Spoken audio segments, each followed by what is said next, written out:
This is Chuck Kowalski with Commodity Street Journal.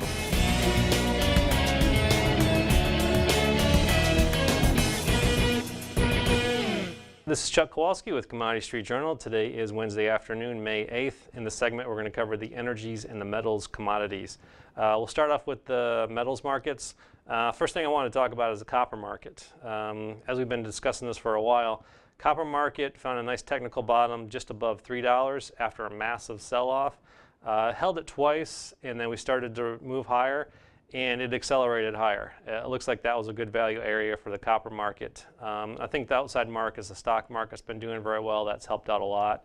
We've gotten a little bit better data economically from the U.S. and from China, but nonetheless, the ranges on these things are pretty impressive on copper. We're up 20 cents one day, and then we saw an 8-cent move just recently. That's kind of unheard of for the copper market. There's some volatility there. It looks like a lot of aggressiveness is coming in this market, buying it pretty heavily. And of course, if China and the U.S. Economies get back in sync, then that's going to be positive for the copper market. And there's a little bit of supply tightness out there. And Goldman Sachs reiterated a buy recommendation on copper, even though it's come down a lot more than they expected initially.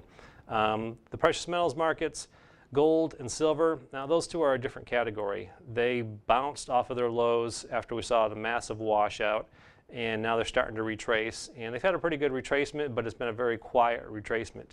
The gold market is just quietly moving higher, and the silver market is doing the same thing, almost to the point where it's trading sideways on low volume, which doesn't show a lot of conviction.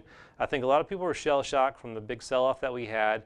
We know that there's value on gold. The cost of production is anywhere from $1,100 to $1,300, and we got to about $1,350, and the market bounced from there. So not a lot of aggressiveness. A lot of people have been calling for a top in the precious metals markets, especially gold. And I think that has some investors nervous. Even though they've been buying the physical metals, we haven't seen the real aggressive buying across the board to have a knee-jerk reaction and move higher, like the sort of the V bottom. So it looks like we'll probably quietly move higher in this market. They might test the lows again, but it looks like we're probably close to a bottom anyway. Shifting gears to the energy markets. Let's talk a little bit about the crude oil market. I get asked this question a lot. Supplies of crude oil are so high. They've been the highest that we've seen. The inventory levels are the highest that we've seen in several decades. Why is the price of oil up around $100? I think today we moved up to about 97. Doesn't really make a whole lot of sense. The inventories just keep increasing, yet the price of oil is going up also. You would expect the price of oil to go down as the supplies go up, and we're having kind of moderate demand. It has me puzzled a little bit, and it has a lot of people puzzled. But if you really want to get the indication for that, we have to look back towards the 2007 level, where the price of oil went up to about 150. And the reason why that happened is because China was kicking on all cylinders, the U.S. economy was growing pretty strongly, and there wasn't that cushion of supplies where if the global economies turned higher, we didn't have that backdrop where we had the comfort level of supplies of crude oil being produced on a regular basis because the demand was so high. So that's, I think, what is keeping the price of oil high right now, along with all the Fed issues pumping money into the economy. We're worried about China getting back on track, the global economy getting back on track.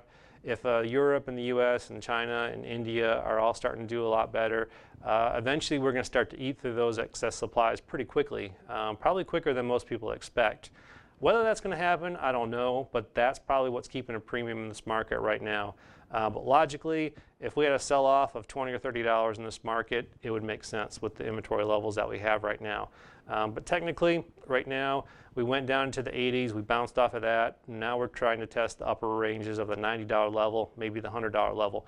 That has been huge resistance. The market has sold off almost every time in the last year that it's hit that level. So we'll probably see in the next week or two whether it can move higher above the 90s, the high 90s, or we have another sell-off. And if we do, then we could probably go down and retrace, maybe back into the 70s eventually by the end of the year. So we'll see what happens there technically. The natural gas market been pretty interesting. We broke above 4 pretty sharply, and the market took off into about 430, 440 range. As the warmer weather started to come back in, it lost that cushion from all the cold weather that we've had, which increased the demand for natural gas. Now we're moving out of winter, the weather has warmed up, and there's really not that support for the natural gas market, so we sold back off below $4 again. So the market's going to struggle a little bit here. It doesn't really have that catalyst for those huge bursts where it's going to eat through our excess supplies. So right now the market might be fairly valued in the high threes, but it's going to be a struggle to move much higher from here because that catalyst is pretty much gone. So unless for some reason we just can't keep producing at the same rate of natural gas, the market's probably going to be fairly valued somewhere around $4, but I would think they'll probably test the downside a little bit more from here. One other thing I want to talk about is the outside markets, which we call the stock markets. That's pretty much what's been controlling the markets over the last several years. But normally the stock market and the commodities markets tend to move in tandem. Right now we're seeing the stock market move very strongly higher, even though it's a slow move. We're hitting record highs. We've moved above 15,000 on the Dow.